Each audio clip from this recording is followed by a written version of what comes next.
So friends ये हमारा first second part है। फर्स्ट पार्ट हम डिस्कस कर चुके हैं। अगर आपने चैनल को सब्सक्राइब नहीं किया है कर लीजिए। तो देखिए क्वेश्चन क्या बोल रहा है कि annual dash is the ratio of culturable irrigation area irrigated during the year to the total culturable commanded area CCA। इनके कल्चरेबल कमांडेड एरिया जो होता है यहाँ पे CCA होता है। तो यहाँ पे रे एनुअल इंटेंसिटी जो होगा ये आंसर रहेगा।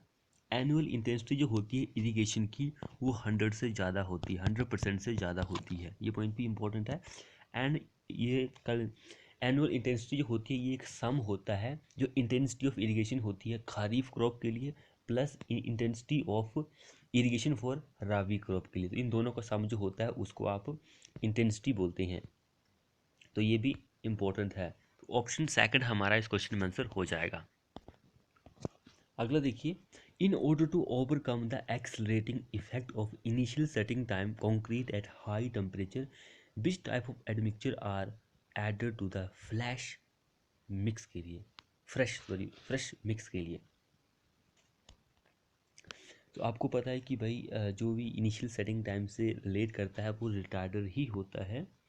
सो ये क्वेश्चन बहुत ही ज़्यादा इम्पोर्टेंट है। सम कॉमन जो रिटार्डर होते हैं वो हमारे पास एक हो गया टार्टरिक एसिड हो गया, ये इम्पोर्टेंट है।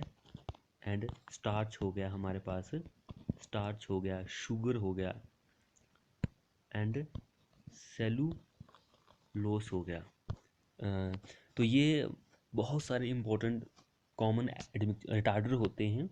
तो इनको आप देख लीजिए, एग्जाम में इसको लेकर भी क्वेश्चन बन सकता है। अब देखिए नेक्स्ट पॉइंट क्या बोल रहा है, in Symons rain gauge the rim of the collector is a set of horizontal plane at a height of dash above the ground level. Collector is set, collector जो होता है वो सेट किया जाता है इन ए हॉरिजॉन्टल प्लेन में at the height of dash above the ground level. सबसे पहले आपको ये पता होना चाहिए कि भाई साइमन रेन गेज जो होता है एक नॉन रिकॉर्डिंग टाइप का रेन गेज होता है। ये यूज किया जाता है MDI के द्वारा, यानी कि M for metrological, D for department and I for India. Metrological department of India के द्वारा ये यूज किया जाता है। साइमन रेन गेज जो होता है इसमें रेन वाटर जो होता है वो कलेक्ट किया जाता है इन सिलेंड्रिकल वाटर जो होती है उसमें कलेक्ट किया जाता है, जिसको आप मेजर करती है वो मैनुअली मेजर किया जाता है डेली बेसिस पर। तो ये साइमन रेन गेज जो होता है ये मेनली कंसिस्ट करता है funnel and receiver.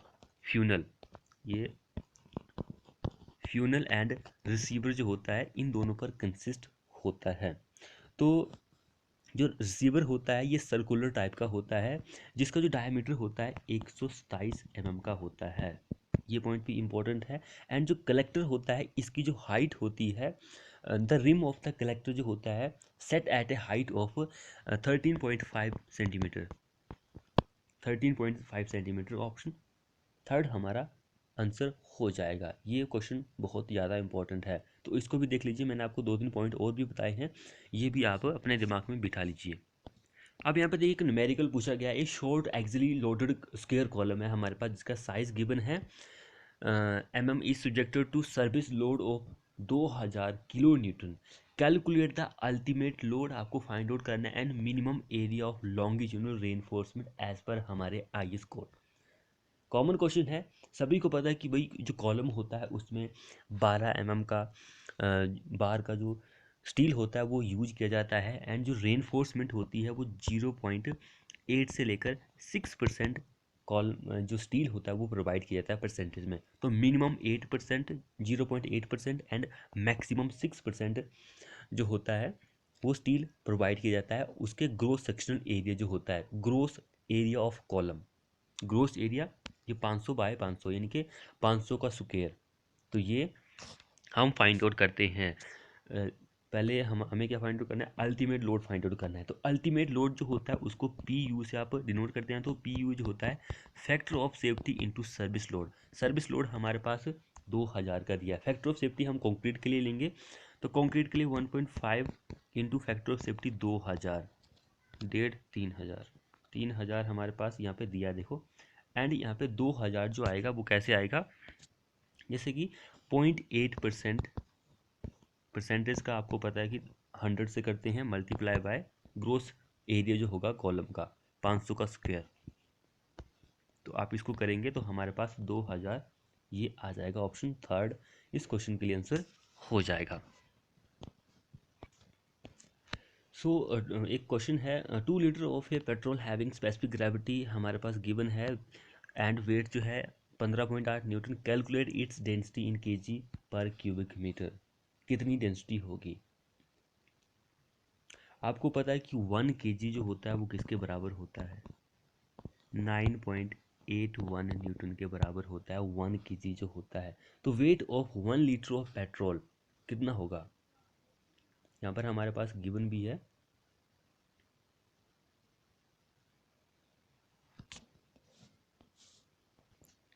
One litre का कितना वेट रहेगा? क्योंकि 2 मीटर का तो 2 लीटर का 15.8 है, तो 1 लीटर का 7.9 न्यूटन हो जाएगा।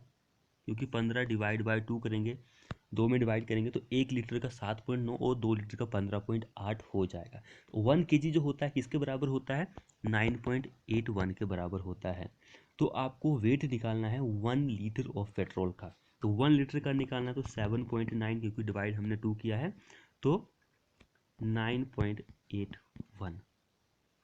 अब ये जो होगा वो केजी में आएगा, तो 0.805 ये हमारे पास एक उसका आ गया, 1 लीटर पेट्रोल का आ गया, इतना वेट आ गया। अब यहाँ पे पूछ रहा है हमें किस में बताना है, उसकी डेंसिटी जो होगी वो केजी पर क्यूबिक मीटर में बतानी है। तो आपको 1000 से यहाँ पे मल्टीप्लाई कर देना, तो हमारे पास 805 जो है वो डेंसिटी आ जाएगी। 1 क्यूबिक मीटर के लिए आपको पता है कि 1000 लीटर ही होता है।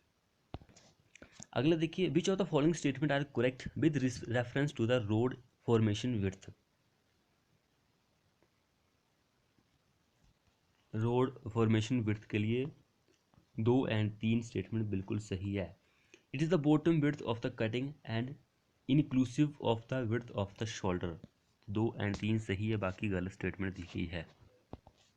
अगला देखिए, the a process involving the reduction of moisture content in timber under more or less controlled condition toward or to an amount suitable for the purpose for which is to be used is term as. Common question है, आपको पता है कि इसका answer क्या होगा? इसका answer seasoning होगा। सीजनिंग करते हैं, आपको पता है कि मॉइस्चर कंटेंट जो होता है वो आपको कम करना होता है, एंड जिससे हमारा जो टिम्बर होता है, लकड़ी होती है, वो ड्यूरेबल हो जाती है। तो मॉइस्चर कंटेंट से भी आपको पता है कि बहुत सारे क्वेश्चन जो है पूछे जाते हैं, तो ये 10 से 12% जो होता है वो होना ज़रूरी है। तो इसको भी आप अच्छी तरह से देख लीजिए। जिसने चैनल को सब्सक्राइब नहीं किया वो कर लीजिए। अगला देखिए, the selection of building material during construction should be done based on which of the following factor. किस फैक्टर पर की जाती है सिलेक्शन जो होती है बिल्डिंग मटेरियल की?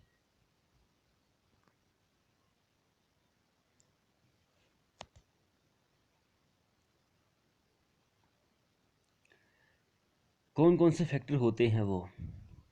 भाई वैसे तो 13-14 फैक्टर जो होते हैं वो इफेक्ट करते हैं बिल्डिंग मटेरियल की। जब भी आप कंस्ट्रक्शन करते हैं तो सिलेक्शन करने के लिए, जिससे कि स्ट्रेंथ होती है, ड्यूरेबिलिटी होती है, सर्विस लाइफ तो यहाँ पे दिया हुआ है, मेंटेनेंस कॉस्ट होती है, ये भी यहाँ पे दिया गया है, मटेरियल कॉस्ट होती है, कॉस्ट में कुछ भी आ सकता है, मेंटेनेंस आ सकती है, सपोर्ट एंड सर्विसेज आती है, सस्टेनेबिलिटी भी आती है, मटेरियल कॉस्ट भी आती है, and skilled labour and availability जो होती है, हैंडलिंग एंड स्टोरेज, कहाँ पर आपको स्टोर रखना है, नेचर ऑफ द प्रोजेक्ट कैसा है, स्पेसिफिकेशन कैसी है, हमारा क्लाइमेट कैसा है।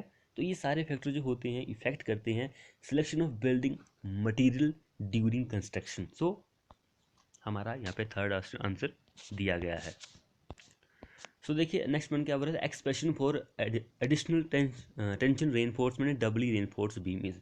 डबली रेनफोर्समेंट बीम जो होता है इसमें आप दोनों साइड ही टेंशन फोर्स इनके स्टील को प्रोवाइड करते हैं। तो दोनों साइड ही स्टील होता है, चाहे वो कंप्रेशन जोन हो चाहे वो टेंशन जोन हो, दोनों साइड ही आपका स्टील देखने को मिलेगा। तो वो जो होता है AST2 ASC into FSC minus FCC over 0.875 भी होता है वैसे FY। ऑप्शन ये हमारा आंसर हो जाएगा। अगला देखिए, the levelling operation in which the back sight and fore sight reading are taken. एक ऐसा लेबलिंग ऑपरेशन जिसमें आप back sight and fore sight reading जो होते हैं वो लेते हैं, and no intermediate sight are observe, जिसमें आप कोई भी जो बीच वाली होती है उसको नहीं लेते हैं, वो कौन सी लेबलिंग होती है?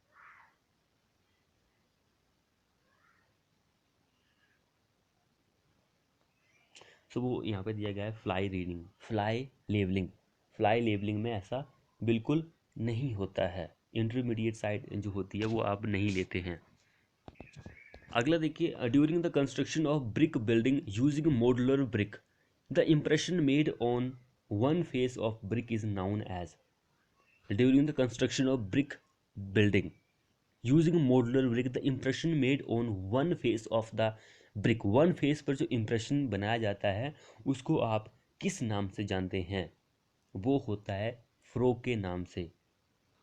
Depression in one side face of moulder brick, उसको फ्रोग ही बोला जाता है। जो साइज होता है फ्रोग का वो 10 बाय 4 बाय 2 सेंटीमीटर का होता है। सारी डिमेंशनें इतनी होती है। 10 सेंटीमीटर लंबा होता है, 4 सेंटीमीटर चौड़ा होता है, एंड 2 सेंटीमीटर जो होता है वो डीप में होता है। तो इससे फ्रोग प्रोवाइड करने का पर्पज़ ये होता है कि भाई जो ब्रिक एंड मोटार होती है उसमें एक और अच्छा बॉन्ड जो है वो बन सके, एंड जो फ्रोग होता है वो थोड़ा बहुत जो वेट होता है ब्रिक का उसको भी कम करता है।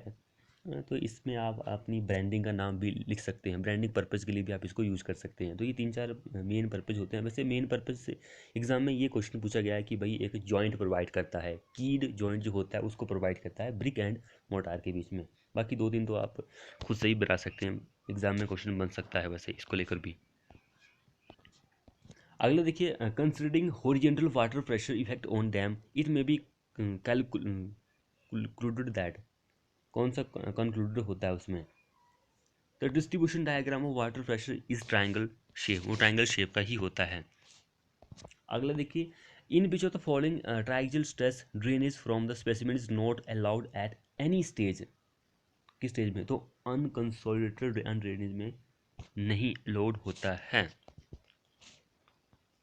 अगला देखिए, specific gravity of fluid is the ratio of its density to density of well known fluid. Compare the specific gravity of water, mercury and oil. Take SW specific gravity of water and S oil specific gravity of soil and SM specific gravity of mercury. तो यहाँ पर 1 ही हमारा answer हो जाएगा। जो specific gravity होती है उसकी कोई भी क्वांटिटी नहीं होती है, ये पॉइंट भी देख लीजिए। स्पेसिफिक ग्रेविटी की कोई भी क्वांटिटी नहीं होती है क्योंकि ये डिमेंशनलेस होता है। अगर कोई सब्सटेंस ऐसा है जिसकी स्पेसिफिक ग्रेविटी 1 से ज़्यादा है, कोई एक ऐसा सब्सटेंस है जिसकी स्पेसिफिक ग्रेविटी 1 से ज़्यादा है, तो वो क्या होगा? वो पानी में डूब जाएगा, सिंक हो जाएगा। अगर आप यहाँ पे पानी की स्पेसिफिक ग्रेविटी की बात करेंगे तो पानी की 1 होती है स्पेसिफिक ग्रेविटी। मरकरी की बात करेंगे तो 13.6 होती है। एंड अगर आप ऑयल की बात करेंगे तो ऑयल जो होता है उसकी स्पेसिफिक ग्रेविटी वेरी करती है, तो वेरी करती है 0.7 से लेकर 0.95 ऑयल के लिए। मरकरी देखिए सबसे ज़्यादा मरकरी की होती है इन तीनों में से, पानी की भी एक ही होती है। अगला देखिए यहाँ पर क्वेश्चन क्या बोल रहा है? In Pensky Martens test for bitumen a momentary flash was seen at a temperature of 200 degree Celsius and the bitumen burned for at least 5 seconds at a temperature of 240 degree Celsius. The flash and fire point of bitumen is dash and dash respectively.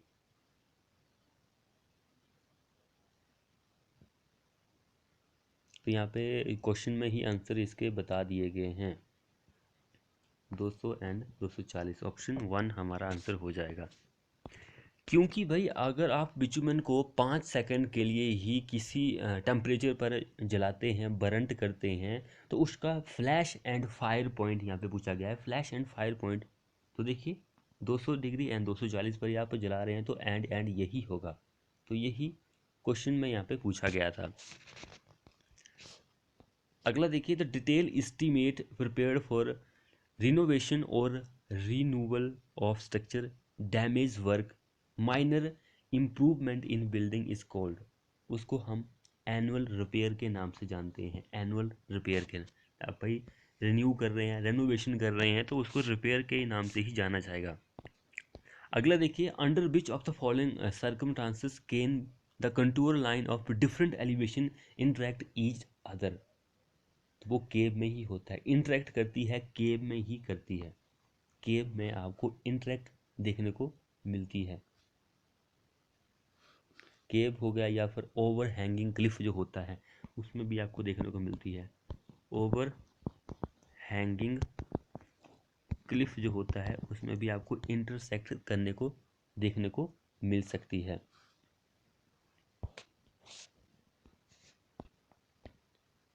अगला देखिए, as describe by Indian road congress which of the following method is used for the design and analysis of flexible pavement. Indian road congress के according flexible pavement को design करने के या फिर analysis करने के लिए कौन सा मेथड जो होता है वो यूज़ किया जाता है।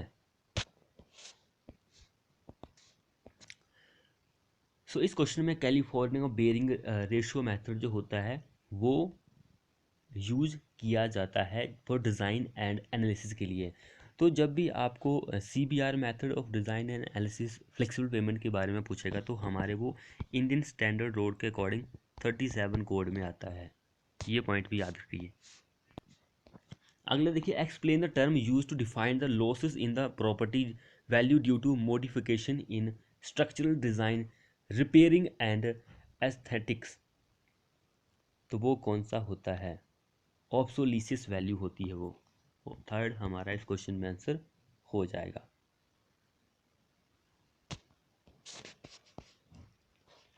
अगला क्वेश्चन देखते, coefficient of viscosity is the resisting property of fluid to shearing force. The unit of dynamic viscosity are PAS and poise. What is the relationship between poise and PAS? PAS and poise में क्या relation होता है? तो ये इनमें ये relation होता है। अगला क्वेश्चन देखिए, carbon monoxide as an air pollutant is mainly generated from. Carbon monoxide एक हवा का प्रदूषण है जो पैदा होता है ऑटोमोबाइल से। ऑटोमोबाइल से वो पैदा होता है कार्बन मोनोऑक्साइड। ये एक प्राइमरी प्लूटेंट होता है, प्राइमरी प्लूटेंट के नाम से जाना जाता है। तो प्राइमरी प्लूटेंट जो होते हैं बहुत तरह के होते हैं, जैसे कि सल्फर डाइऑक्साइड हो गया, कार्बन मोनोऑक्साइड हो गया, लेड हो गया, हाइड्रोकार्बन हो गया, हमारे पास नाइट्रोजन ऑक्साइड हो गया, रेडियो एक्टिव सब्सटेंस हो गया। तो ये प्राइमरी प्लूटेंट में ही आते हैं। वैसे यहाँ से भी क्वेश्चन पूछा गया है कि भाई प्राइमरी प्लूटेंट कौन से होते हैं, सेकेंडरी प्लूटेंट कौन से होते हैं। तो प्राइमरी में मैंने आपको यहाँ पे बहुत सारे एग्जाम्पल दे दिए हैं। अगला क्वेश्चन देखिए, the dumpy level is most suitable for levelling survey.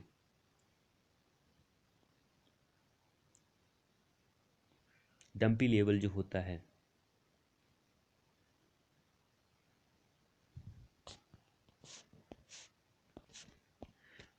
Dumpy level is most suitable for levelling survey. तो ऑन फ्लैट ट्रेन के लिए, फ्लैट ट्रेन के लिए डंपी लेवल से क्वेश्चन बन सकते हैं आपके कि ये डंपी लेवल जो होता है बहुत ही सिंपल होता है यूज़ करने के लिए, एंड इसकी जो कॉस्ट होती है बहुत ही कम पड़ती है। अगर आप इसको थर्डोलाइट टोटल स्टेशन से कंपैरिजन करेंगे तो डंपी लेवल जो होता है आपको बहुत ही सस्ता पड़ सकता है। एंड डंपी लेवल जो होता है इसमें आपको जो है अगर आप इसको एडजस्ट करने जाएंगे तो बहुत ही जल्दी ये सेटअप हो जाता है। तो ये अच्छा क्वेश्चन बन सकता है आपके एग्जाम के पॉइंट ऑफ व्यू से। एंड डंपी लेवल जो होता है इसमें आपको हाई ऑप्टिकल पावर की जरूरत होती है, हाई ऑप्टिकल पावर की जरूरत पड़ती है। सो ये आपको प्रोवाइड करता है extremely accurate level of reading. Accurate level of reading ये आपको प्रोवाइड करता है। तो डंपी लेवल जो होता है इससे आप वर्टिकल एंगल को मेज़र नहीं कर सकते हैं, इम्पॉसिबल होता है वर्टिकल एंगल को मेज़र कर पाना। Only horizontal plane can be measure, horizontal plane जो होता है ये इसको मेजर किया जा सकता है डंप लेवल के द्वारा। तो ये कुछ और भी पॉइंट मैंने आपको बताया, इसको भी आप याद कर लीजिए। अगला देखिए, which of the following device या फिर unit are not installed for gaseous pollution control के लिए। तो वो होता है साइक्लोन कलेक्टर जो होता है वो डिवाइस इंस्टॉल्ड नहीं होता है। ऑप्शन थर्ड हमारा इस क्वेश्चन में आंसर बन जाएगा। अब अगला क्वेश्चन देखिए, study the given data and answer the question that follow. F B यानी कि 4 bearing of line A B 60 degree, 4 bearing of line B C 120 degree, find the include angle B. Include angle B आपको find out करना है कि क्या होगा भाई। सो हमारे पास गिवन दो तीन चीज़ें हैं, ए बी की 4 बेयरिंग गिवन है। सो हमें इंक्लूड एंगल बी का फाइंड आउट करना है। तो बैक बेयरिंग ऑफ ए और बी लाइन की कितनी होगी, बैक बेयरिंग जो होगी, back bearing find out 180 plus 60 240, ये हमारे पास बैक बेयरिंग आ गई। अब हमें इंक्लूड एंगल जो है वो फाइंड आउट करना है बी का। तो इंक्लूड एंगल जो होता है वो इक्वल होता है 4 bearing of next line minus back bearing of previous line. Back bearing of previous line कितनी है 240 ये है, and 4 bearing of next line कितनी थी हमारे पास 120 थी BC की। तो इसमें आप माइनस करेंगे तो 120 हमारे पास आंसर आ जाएगा, 1 इज द आंसर। क्वेश्चन देखिए, according to Darcy's law the most of the soil the pores are so small that the flow of water through them is always laminar. जो फ्लो होता है वो ऑलवेज लैमिनर होता है Darcy's law के लिए। अगला क्वेश्चन देखिए, एज पर हमारे IS code the limit state method of design, limit state of method of design the permissible wearing stress shall be. एक हमारे पास लिमिट स्टेट मेथड होता है, एक वर्किंग स्ट्रेस मेथड होता है। तो वेयरिंग स्ट्रेस दोनों के लिए, परमिसिबल वेयरिंग स्ट्रेस दोनों के लिए होता होगा कुछ ना कुछ भाई। हमसे यहाँ पे लिमिट स्टेट के केसेस में पूछा गया है। तो भाई लिमिट स्टेट के केसेस में जो होता है वो 0.45 FCK होता है। FCK क्या होता है, characteristics compressive strength of concrete. Working stress method के केसेस में भी होता है, तो वो होता है 0.25 FCK। 45 25 25 भी यहाँ पे दिया है, लेकिन देखिए लिमिट के लिए पूछा है तो ये हमारा आंसर मैंने आपको बता दिया है। दोनों को याद रखिए, दोनों से क्वेश्चन आपका एग्जाम में बन सकता है। अगला देखिए, the term such as dressing, grading, trimming and levelling are basically used in, किस में यूज होती है, बैक फिल में, यहाँ पे वैसे ऑप्शन दिया गया है, तो सरफेस प्रिपरेशन में ये यूज होती है। सरफेस प्रिपरेशन जो होती है इसमें आपको क्या करना होता है, ड्रेसिंग करनी होती है, ग्रेडिंग, ट्रिमिंग, लेवलिंग वगैरह जो होती है ये करनी होती है जब भी आप कोई काम शुरू करते हैं। तो ये फर्स्ट स्टेज होती है किसी भी कंस्ट्रक्शन के लिए, फर्स्ट स्टेज जो होती है यही होती है। अगला देखिए, a structure built up underground focusing or receiving human based in various form is called, various उसको आप किस नाम से जानते हैं, कॉमन क्वेश्चन है। Septic tank, septic tank, septic tank normally 50 years के लिए डिज़ाइन होता है, 50 ईयर्स के लिए सेप्टिक टैंक आंसर हो जाएगा। अगला देखिए, यहाँ पर करेक्ट हमें बताना है कि कौन सा सही है भाई, D and A D। Irrigation help in eliminating mixed cropping के लिए, ओवर इरिगेशन में रिड्यूस क्रॉप, सही बात है भाई, दोनों सही है, बाकी तो गलत ही ऑटोमेटिकली। अगला देखिए, एज पर हमारे IS code effective length of column which is fixed at one and other and at the other and is dash, sorry other and hinged, other and जो है वो हिंज्ड है, at the other and dash क्या होगी उसकी effective length कितनी होगी भाई, इफेक्टिव लेंथ जो होगी वो 0.8L होगी उसकी। अगला देखिए, which of the following statement is are true regarding the soil required for sub grade in road construction के लिए, कौन सी स्टेटमेंट सही है। तो यहाँ पर वैसे एक ही स्टेटमेंट सही बता रहे हैं, ओनली वन, कौन सी, one. It must be have good permeable or drainage characteristics, ये होना ज़रूरी है, ये सही है, बाकी सारी जो है वो गलत स्टेटमेंट बताई गई है।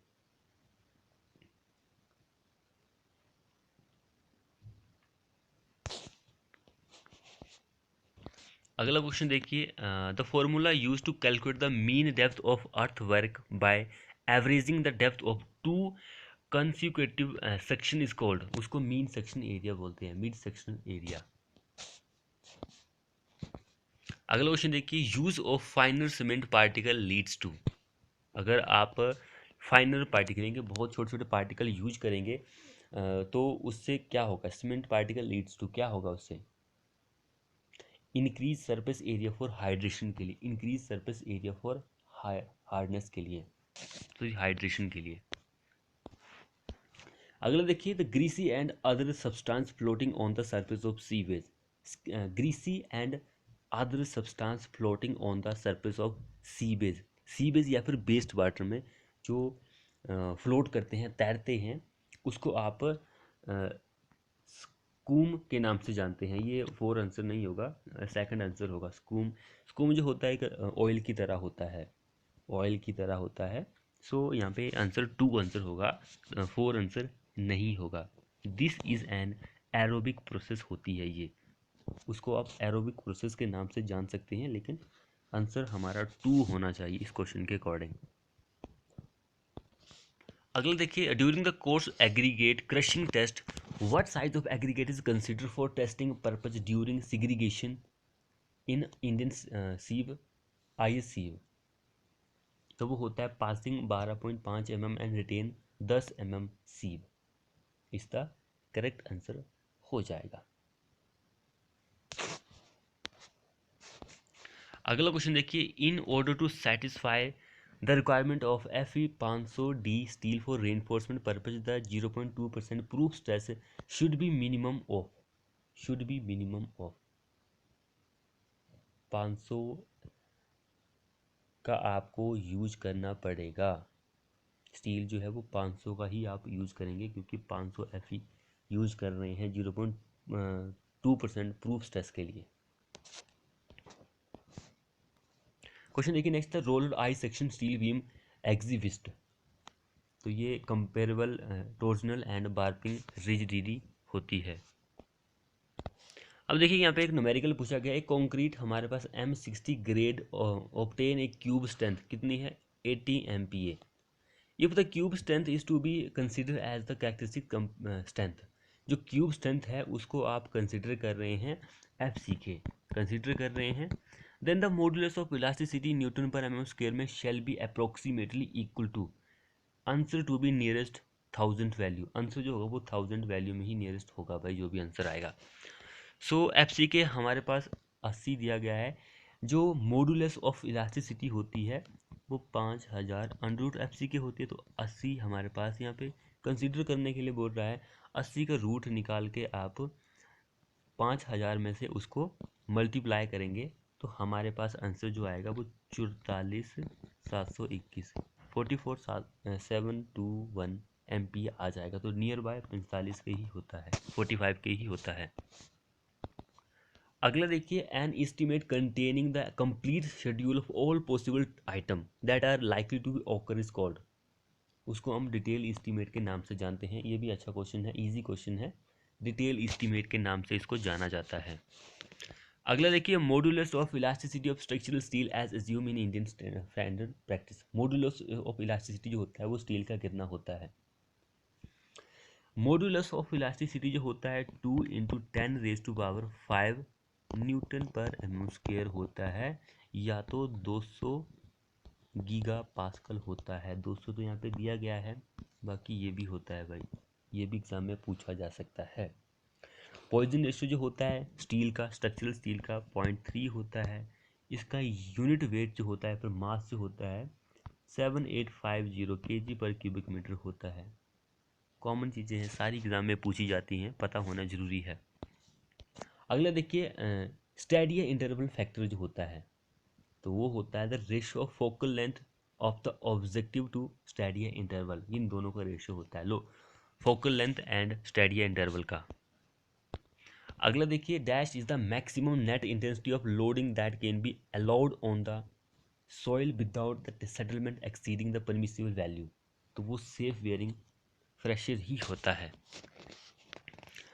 नेक्स्ट में देखिए, which of the following statement is not true with regard to long ball short ball method. Short ball length is equal to centre length minus half length. ये सही नहीं है, बाकी सारी सही है भाई, पढ़ लीजिएगा। अगला देखिए, the total quantity of surface water that can be expected in a given period from a stream at the outlet of its catchment is known as. उसको आप ईल्ड के नाम से जानते हैं, ईल्ड। 4 इस क्वेश्चन में आंसर हो जाएगा। अगला क्वेश्चन देखिए, parameter associated with the operation of activated sludge process के लिए। एक्टिवेटेड स्लज प्रोसेस के लिए जो होता है वो स्लज वॉल्यूम इंडेक्स ही होता है। अगला देखिए, highway lighting serve which of the following purpose. Highway lighting serve which of the following purpose. यहाँ पे पर्पज दिए गए हैं, कौन कौन से होते हैं, 1 2 3। प्रिवेंट एक्सीडेंट, पता है कॉमन चीज़ है। Increase in traffic capacity, increase in safety against crime. तो ये 1 2 3 ये सही है, बाकी गलत है। Increase in the green cycle time ये नहीं होगा। So option 3 is the correct answer हो जाएगा। अब यहाँ पे देखिए, एक लिस्ट दी गई है, हमें मैच करना है कि भाई खुद से मैच हो रही है। तो ये आप होमवर्क के लिए क्वेश्चन दे रहा हूँ, इसको सॉल्व कीजिए कि क्या इसका आंसर होगा। अगला देखिए, an artificial marine structure used for breathing of ship and vessel of sheltering repairing and designing is called. उसको डॉक हम बोलते हैं, डॉक, डॉक के नाम से जाना जाता है। अगला लास्ट क्वेश्चन देखिए हमारे वीडियो का, soil is weathered chemical due to. Soil is weathered chemical due to leaching की वजह से, लीचिंग की वजह से। 1 हमारा इस क्वेश्चन में आंसर हो जाएगा। तो फ्रेंड्स, ये थे हमारे मोस्ट एक्सपेक्टेड क्वेश्चन। 100 क्वेश्चन हमने डिस्कस किए हैं पार्ट 1 और 2 में, दोनों में मिलाकर। अगर आपको इसका एक ही पार्ट चाहिए तो मैं इसको कंबाइन करके आपको प्रोवाइड करूंगा। कमेंट के नीचे कमेंट जरूर कीजिए। मिलते हैं ऐसी नेक्स्ट वीडियो में।